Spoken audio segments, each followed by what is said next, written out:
It began with a message I almost didn't open. I had posted a few old photos that morning, sunlit snapshots from another life. Me at 26, standing beside a cafe window in Paris. Me laughing with friends in Barcelona. Me looking over my shoulder at the camera in a yellow dress that had long since disappeared to the back of my wardrobe. I'd uploaded them on a whim, something between nostalgia and defiance. The caption read, "Time flies, but sometimes I miss the woman I used to be." The likes came quickly, a mix of polite compliments and strangers romanticizing the past.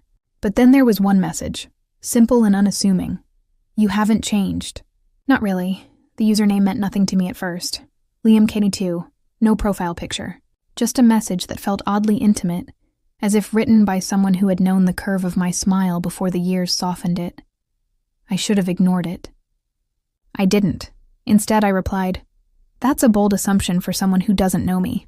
He responded within minutes. "I do, actually. You taught me art once. Summer workshop."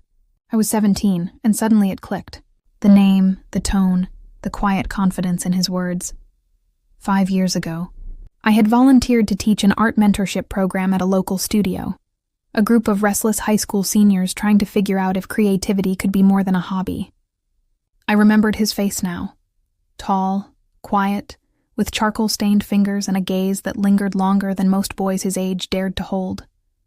He used to sketch me when he thought I wasn't looking. Back then, I brushed it off, just another student with admiration in his eyes. But reading his words now, something inside me shifted. A memory that wasn't quite innocent anymore. I stared at the screen, heart ticking faster than I wanted to admit. I typed, deleted, and finally wrote, "You've got a good memory." He replied, "Some people stay in your head, even when they're supposed to fade." The words stayed with me through the day. I told myself it was nothing. Nostalgia, flattery, harmless conversation. But the truth was, I hadn't felt seen like that in a long time. That evening, I sat by the window in my apartment, sunlight streaming through sheer curtains. The city outside pulsed with weekend warmth, golden reflections bouncing off car hoods, laughter spilling from cafe terraces below. My phone buzzed again. "Do you still paint?" I smiled. "Not like I used to." "You should. You looked happiest with paint on your hands." Something about his phrasing, present tense, not past, pulled a soft ache from me. He wasn't flirting, not directly. But there was admiration in his voice, reverent and quiet. "You're different now," he sent after a moment. More calm, but the same eyes, same way of looking at things. My throat tightened. I typed back before I could stop myself. "And how do I look at things? Like you already know how they'll end." That one hit deeper than it should have. I didn't answer for a long time. The next day, I went to the gallery where I worked part-time. Sunlight poured through tall windows, warming the white walls. I was arranging a new display when a voice came from behind me. "Excuse me, is this still open to the public?" I turned. He was standing by the doorway, older now, broader shoulders, black shirt open at the collar, sleeves rolled just enough to reveal forearms dusted with paint. For a moment, I couldn't place him in the real world.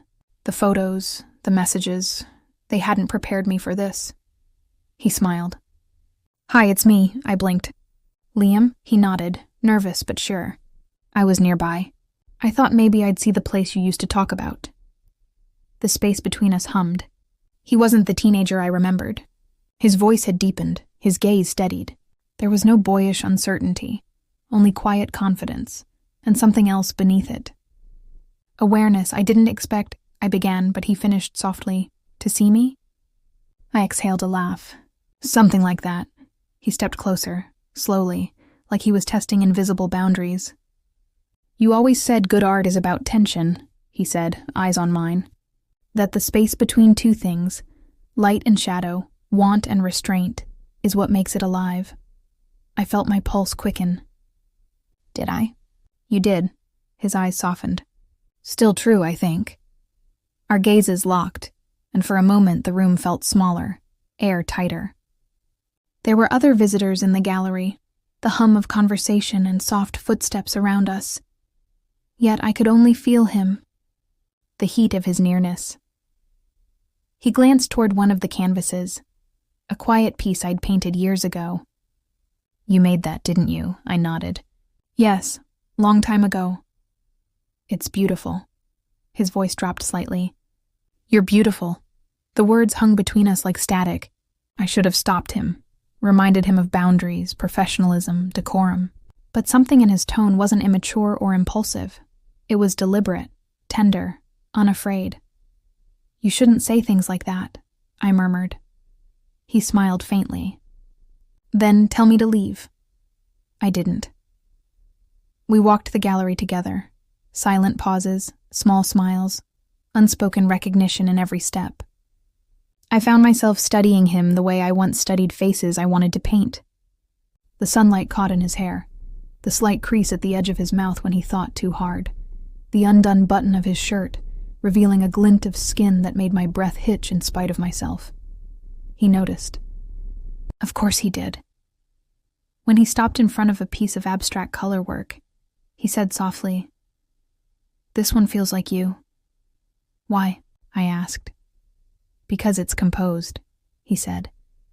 "But you can still feel the fire underneath." I didn't know whether he meant the painting or me, and I didn't ask. At closing time, he offered to walk me out. The late afternoon light painted the street gold. We stood by the doorway, silence between us thick and fragile. "I didn't come here to make you uncomfortable," he said. "I just wanted to see if I'd imagined you." I met his gaze. "And did you?" He smiled. "No. You're even more impossible to forget." Something inside me trembled, the part I kept buried under years of discipline and detachment. "You were my student once," I reminded him, though the words sounded weak even to me. He tilted his head, that same quiet boldness in his eyes. "And now?" I didn't answer. The moment stretched, full of things neither of us dared say aloud. A car horn in the distance broke the spell, but the air still crackled around us. He stepped back, hands in his pockets, voice low. "I'll see you online then." And with a half smile, one that promised both distance and return, he walked away, sunlight glancing off his shoulders. I stood there long after he disappeared into the golden crowd, my reflection trembling faintly in the glass door. It was no longer harmless. I knew at the moment my fingers itched to open my phone again. The next few days blurred together.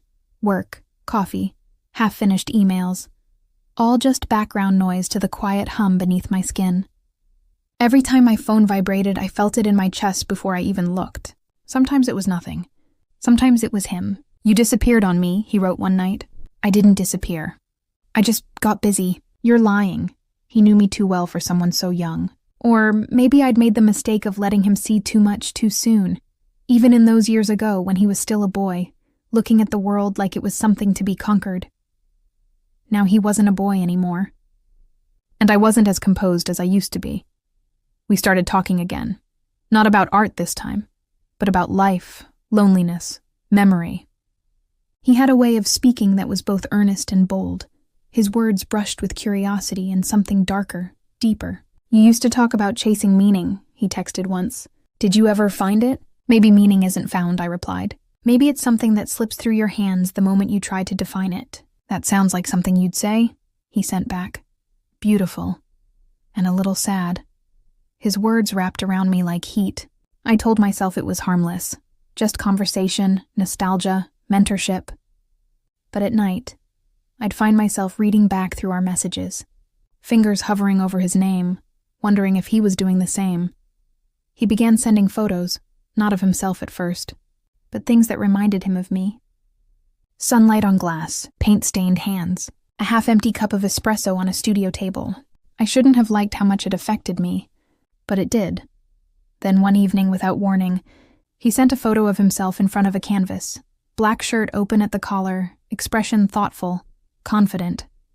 My breath caught. He didn't smile, but his eyes said enough. "I started painting again," he wrote. "Good. What are you working on?" Something inspired by someone I used to know. That weekend, I went back to the gallery even though I wasn't scheduled. The sunlight was sharp that afternoon, washing the city in warm gold. I wandered through the rooms, pretending I was there for work, pretending I wasn't waiting for him. He arrived an hour later, casual as if he'd simply been passing by. "Didn't expect to see you here again," I said. Though the tremor in my voice betrayed me, he smiled. "Maybe I was hoping to." There was a pause, the kind that pulls two people closer before they even move. He had that same scent of turpentine and cedar, that mix of boyhood and something newly formed. He looked older in the light, but when he spoke, his tone was soft. "You stopped painting because you were afraid of what it might bring back," he said. It wasn't a question. I hesitated. "Maybe I just lost the need." He stepped closer, gaze steady. "No, you stopped because you felt too much." I looked away, heart pounding. "You shouldn't psychoanalyze your former teacher." He smiled faintly. Maybe she shouldn't look at me like that. My pulse fluttered. Like what? Like she's remembering something that hasn't even happened yet. That line hung in the air, dangerous and beautiful. I turned, pretending to rearrange a stack of catalogs. But he didn't move away. I could feel him standing behind me, close enough that I could sense the warmth radiating from his body, smell the faint paint on his hands. When I finally faced him, his expression was unreadable, patient, but charged. "Liam," I said quietly. He tilted his head. "You still say my name like you're trying not to." "I'm saying it like I remember boundaries." "Boundaries," he repeated softly. "Right." He brushed his thumb along a nearby frame, his movements slow, deliberate. "You know what's strange?" he murmured. "I used to think I imagined the way you looked at me back then. I thought it was just me being young and stupid. And now I'm not sure I was wrong." The world outside seemed to pause, the hum of the city fading until it was just our breaths, shallow and careful. "I shouldn't be here," I said. "But you are." He took a step forward, and I didn't move. Another inch and we were almost touching, a space so thin it felt like tension made flesh. "You should leave," I whispered. "I will," he said, "if you tell me to." I couldn't. The words caught behind my teeth, swallowed by the sound of my heartbeat. He smiled, not triumphant, but gentle, almost reverent. That's what I thought. After he left, I sat in the quiet, trembling. It wasn't just attraction. It was memory, time folding in on itself, the realization that someone had seen me before the world had taught me to guard my softness. That night, his name glowed on my screen again. "You looked at me like you used to look at your paintings. Don't do that." "Do what? Tell the truth?" "You're too young to know what that means." "Maybe. But I'm old enough to know what I feel." I stared at that message for a long time before typing. "You should be careful." He replied, "I'm not the one who's scared." He was right. The next day, I gave in. We met at a sunlit cafe near the river. The city shimmered around us. Children running by, the smell of espresso and fresh croissants, music floating through open windows. Everything looked too bright, too alive, like the world had decided to mock my restraint. He was already there when I arrived, leaning against the railing outside, wind teasing his hair, black shirt half unbuttoned. He smiled when he saw me, and suddenly I was 25 again, curious and reckless. We talked for hours, about art, regret, what it meant to be seen. He asked questions that made me flinch, then listen, then smile. There was no flirtation anymore. It had evolved into something else, a rhythm of two people circling truth. At one point, he reached across the table to brush a strand of hair from my face. His fingers barely grazed my cheek, but I felt the touch all the way down to my breath. "I shouldn't let you do that," I said softly. He smiled. "Then don't." Neither of us moved. The air between us felt heavy, full of what we weren't saying. I could hear my heartbeat in my ears, and for a second, the world disappeared. Just sunlight, his eyes, and that quiet pull that refused to break. When I finally spoke, my voice was barely a whisper. You don't understand what this could mean. He held my gaze. Maybe not, but I know what it feels like. What does it feel like? Like coming home. I turned my face away, afraid he might see too much. But when I looked back, his hand was still resting near mine on the table, close enough that a single breath could close the distance. I didn't move away. We walked along the river afterward, the afternoon light melting into late gold.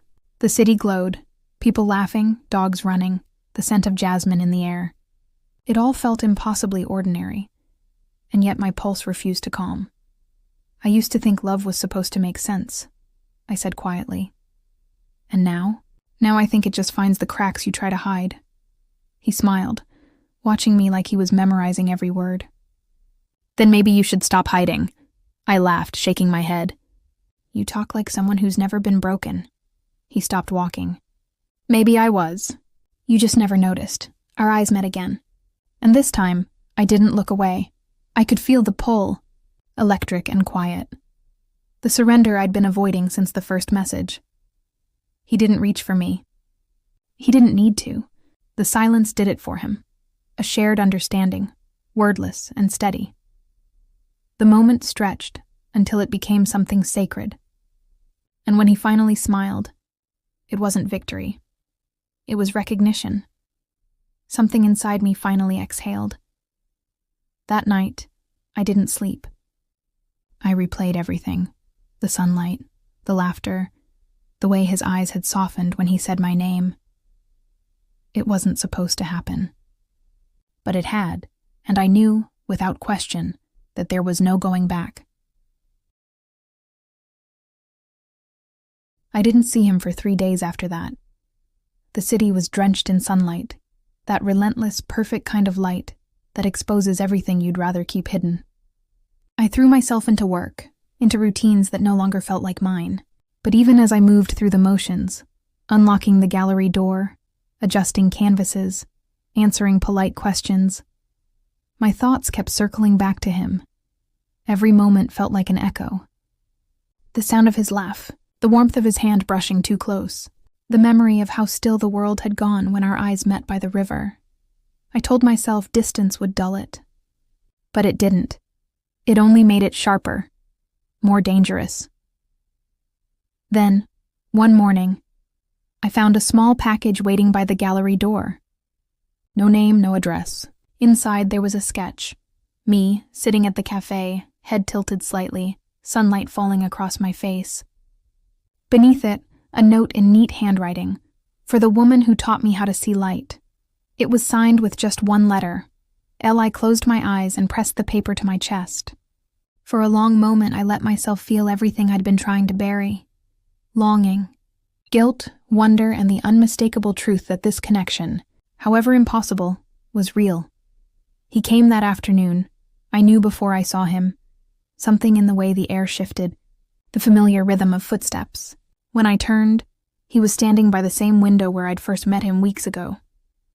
The sunlight caught in his hair, the undone button of his black shirt revealing a sliver of skin, his eyes searching mine like he'd already read my thoughts.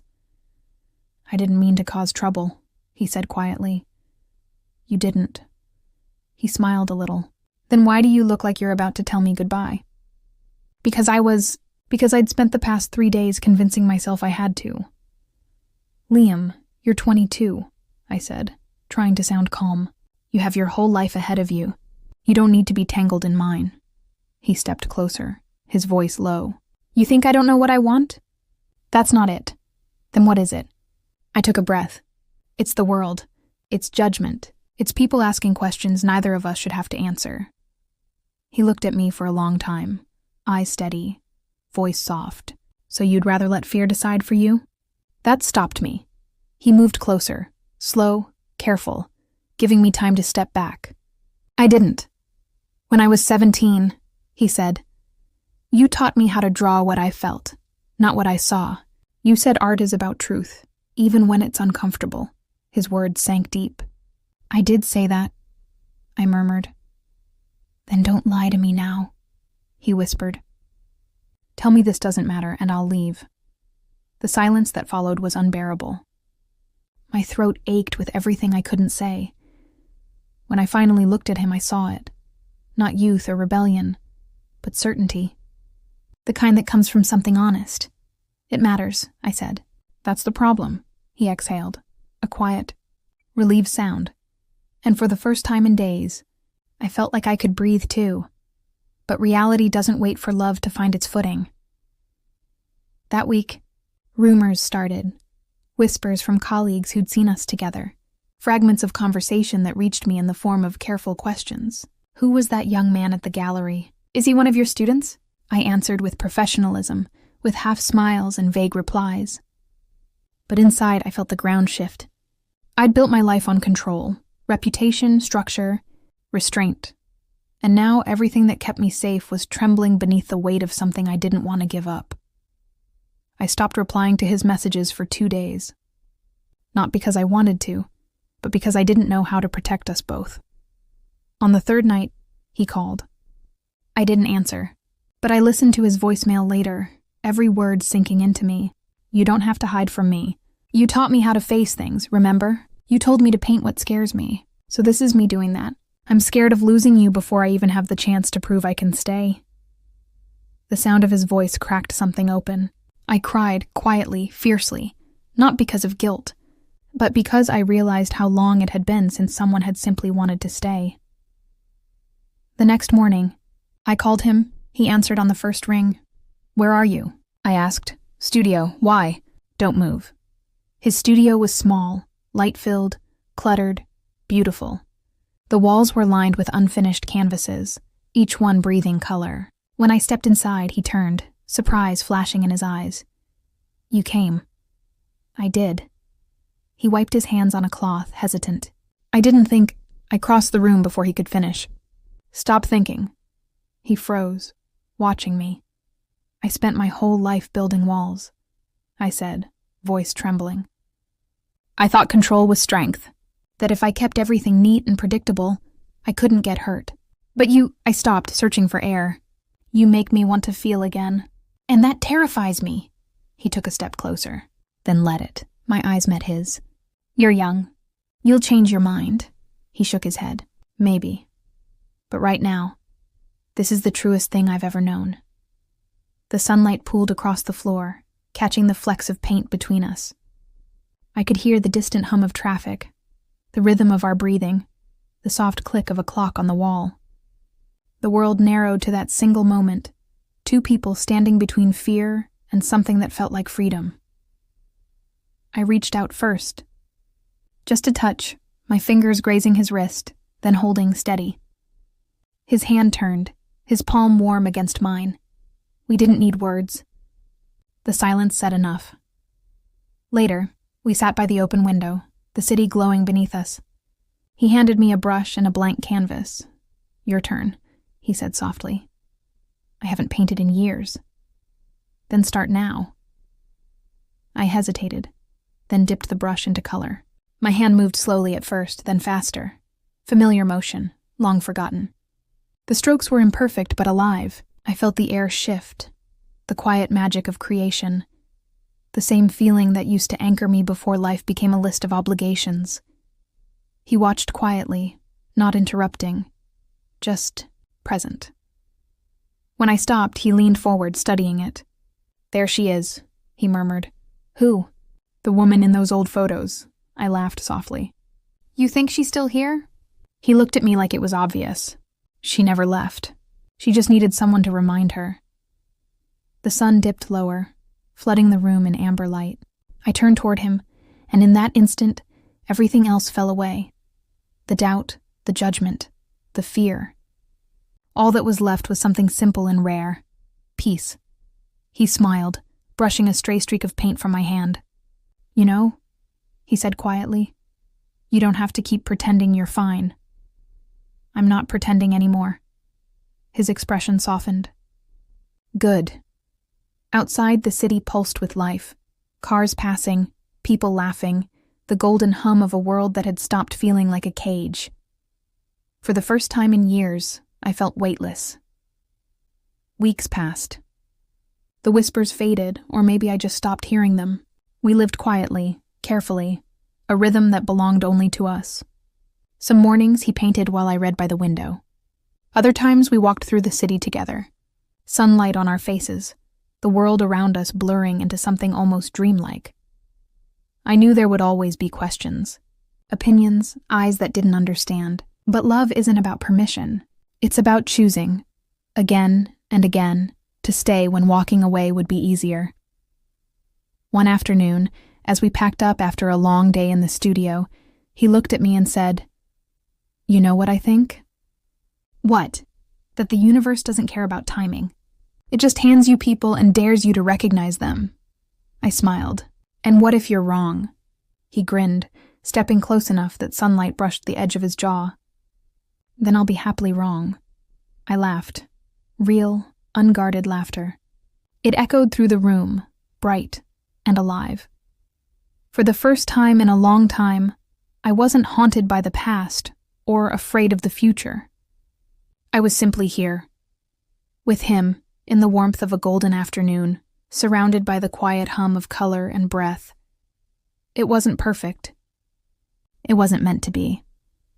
But it was ours.